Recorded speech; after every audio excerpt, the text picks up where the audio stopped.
Good day, Coach Jude and classmates. I am Ruby Jane Rosales from Bitulad IA1B, and also I am the little teacher in Study Hub number 7.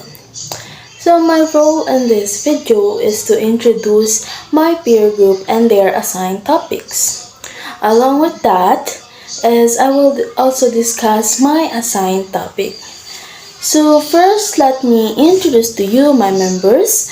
So this is Mutifa A. Pata, and her assigned topic is the role of the instructor.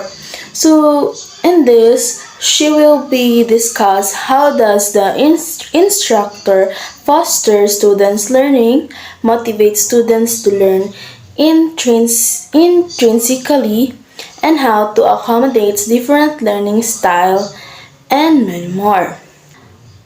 The next member is Faikon Banin, and his assigned topic is who should take responsibility for learning. So also in this topic, he will discuss about how students should take responsibility and accountability, and also on how to strive and achieve their goal. Okay, and the last one is Miss Danica May Francisco, and her assigned topic is the purpose and processes of assessment.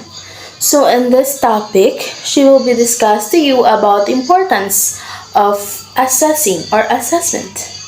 So now let's go on to my topic, which is the function of content. So but first, let me tell you this. So according to Wilmer 2000, there are 5 practices or dimensions that needed to change to achieve learning-centered teaching. So, and these are the function of content, the role of the instructor, who should take responsibility for learning, the purposes and processes of assessment, and the last one is balance of power.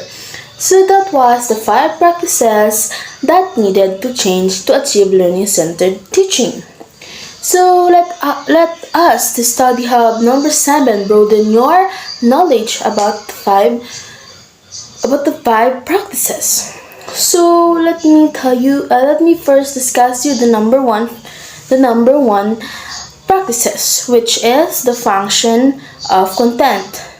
So in learner-centered classroom, content is not simply presented as facts to be memorized. So instead, content is need to be relevant, engaging, and interdisciplinary.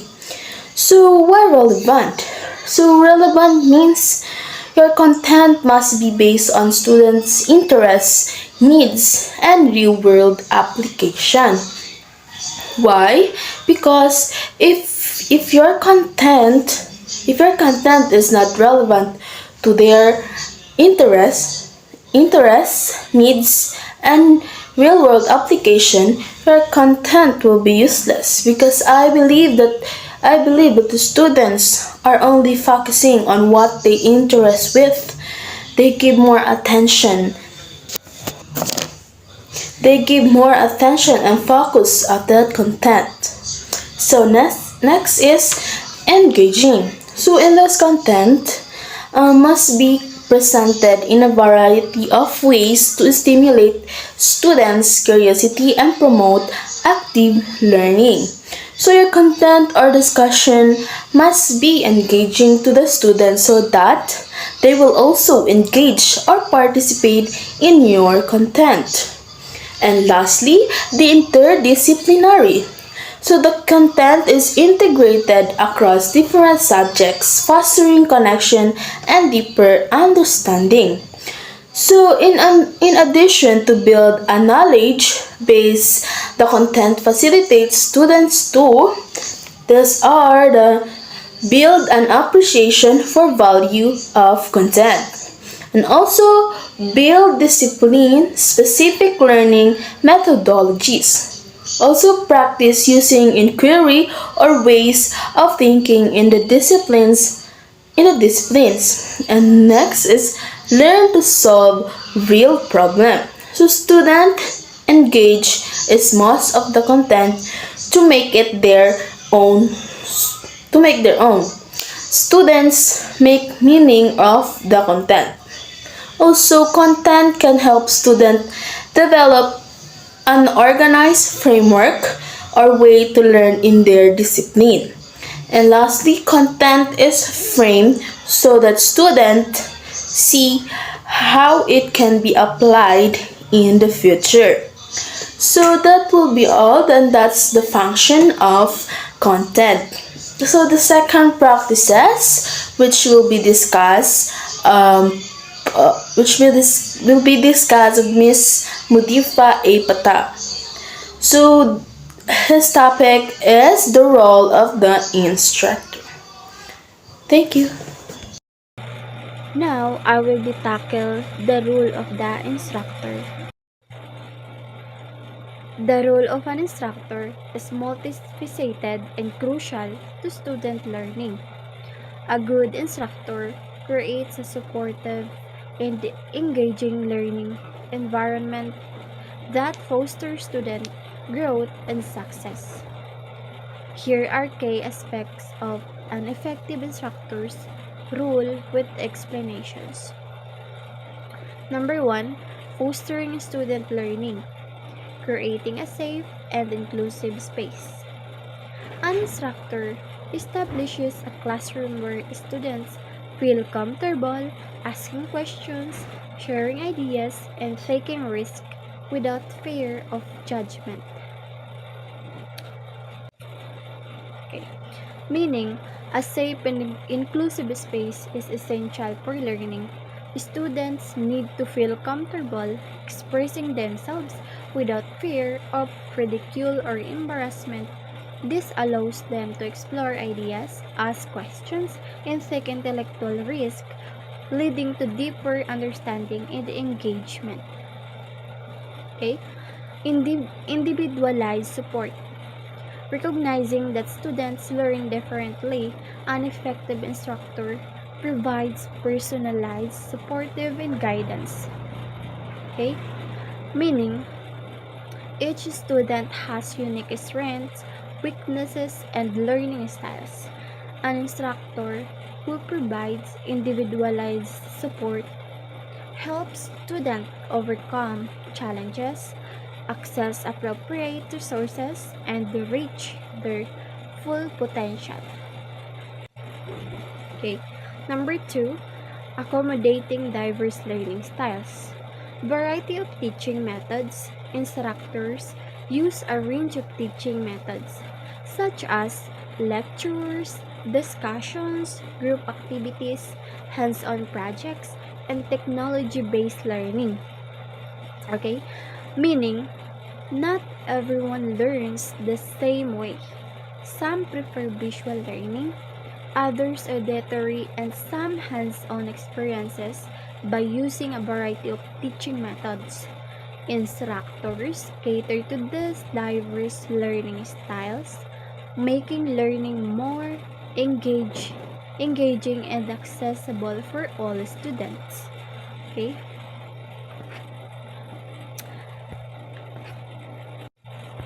Next is a differentiated instruction. Instructors tailor their instruction to meet the unique needs of each student. Okay? Meaning, differentiated instruction is about meeting students where they are and providing them the support they need to succeed. This might involve providing extra scaffolding for struggling students, offering more challenging work for advanced learners, or using a variety of assessment methods to measure students' understanding in different ways. Okay, number 3, clear communication and consistency. Explicit learning objectives. Instructors clearly articulate the learning objectives for each lesson or unit. Okay? Meaning, clear learning objectives provide a roadmap for students, helping them understanding what is expected of them and how their progress will be measured. This allows students to focus their efforts and monitor their own learning. Next is consistent approach. Instructors maintain consistency in their teaching methods, assessment strategies, and expectations. Okay? Consistency in teaching methods and expectations creates a predictable and structured learning environment. Students know what to expect, how they will be assessed, and what standards they need to meet. This reduces anxiety and confusion, allowing students to focus on learning. Okay, number 4, engaging teaching techniques. Active learning. Effective instructors encourage active learning by involving students in the learning process. This might involve asking questions, conducting debates, solving problems, or working in teams. Okay? Active learning goes beyond passive listening or note taking. It engages students directly in the learning process, allowing them to apply concepts, solve problems, and interact with the material in a meaningful way. Okay? Real world relevance.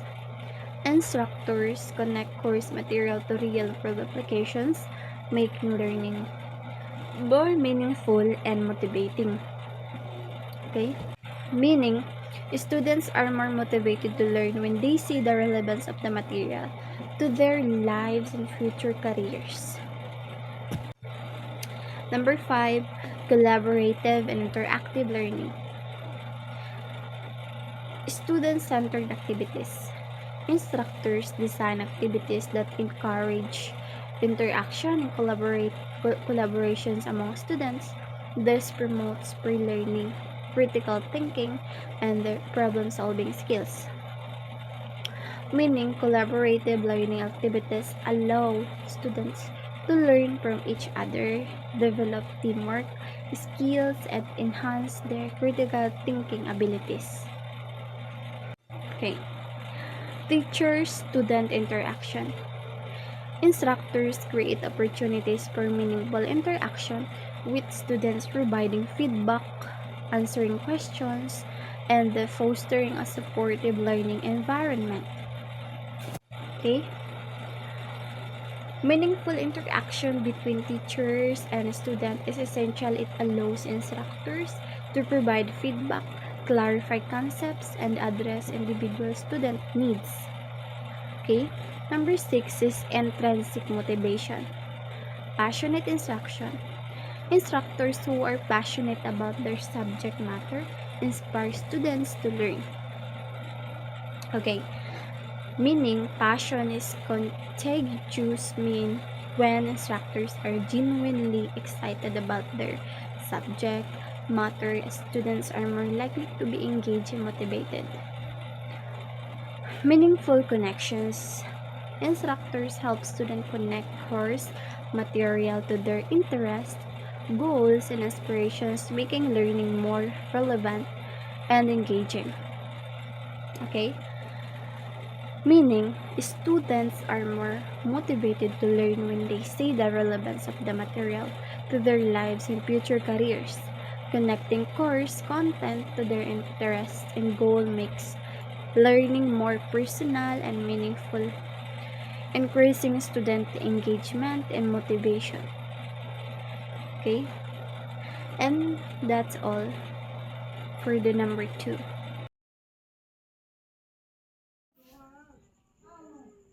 Good day, Coach Jude. I am Paikon Evanin from Study Hub number 7. Good morning, everyone. Today, we will discuss a fundamental question in education. Who should take responsibility for learning? Is it students, the faculty, or perhaps both? Let's explore this important topic together. First, let's consider the role of students. Ideally, students should take responsibility for their own learning. This means being proactive, engaged, and developing the skills needed to learn independently. However, in reality, faculty members often take on much of this responsibility. We, as educators, adapt our teaching style to fit the needs of students by providing detailed notes, study guides, and structured materials. While this support is beneficial, it leads to an important question: what are the consequences of faculty taking on too much responsibility? When faculty take too much responsibility, students may become passive learners. They rely heavily on structured materials instead of developing their own learning strategies. This can have a long-term consequences. If students are not encouraged to take charge on their learning, they may lack confidence in their ability to learn independently. Yet, one of the key goals of higher education is to develop self-directed learners, graduates who can continue learning and adapting throughout their lives.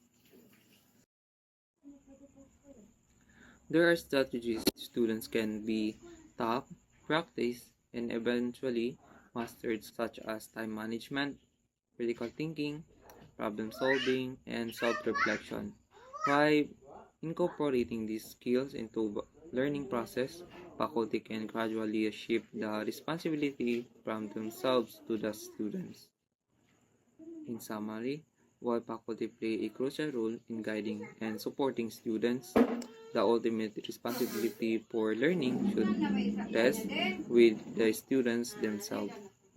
By fostering independence and teaching essential learning skills, educators can help students become confident, self-directed, and learners who are prepared for their lifelong success.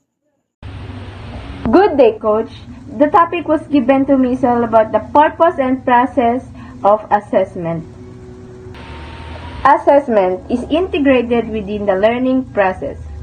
Assessment isn't a separate event but is into the learning and teaching activities.